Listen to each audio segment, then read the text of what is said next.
தினம்தோறும் விளக்கேற்ற நல்ல எண்ணெய் இதயம் நல்லெண்ணெய்.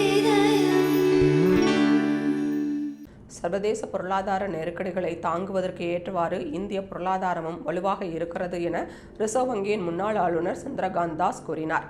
புனேவில் நடந்த ஒரு நிகழ்ச்சியில் மாறிவரும் உலக பொருளாதாரத்தில் இந்தியா என்ற தலைப்பில் சக்திகாந்த தாஸ் பேசினார். அப்போது மக்களின் நலனை கருத்தில் கொண்டு நியாயமான வர்த்தக ஒப்பந்தங்களை மேற்கொள்ள அமெரிக்கா உள்ளிட்ட நாடுகளுடன் மத்திய அரசு பேச்சுவார்த்தை நடத்தி வருகிறது.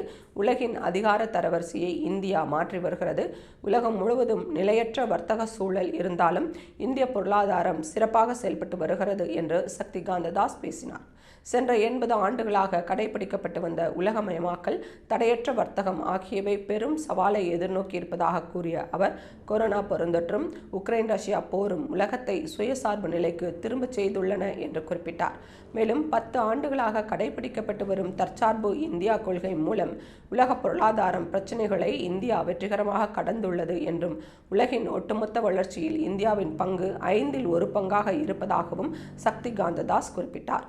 மாறிவரும் உலக வர்த்தக சூழல் இந்திய பொருளாதாரத்தை வலுப்படுத்த வேண்டிய அடிப்படை கட்டமைப்பை மேம்படுத்த வேண்டியது அவசியம் என்று சக்திகாந்த தாஸ் வலியுறுத்தினார்.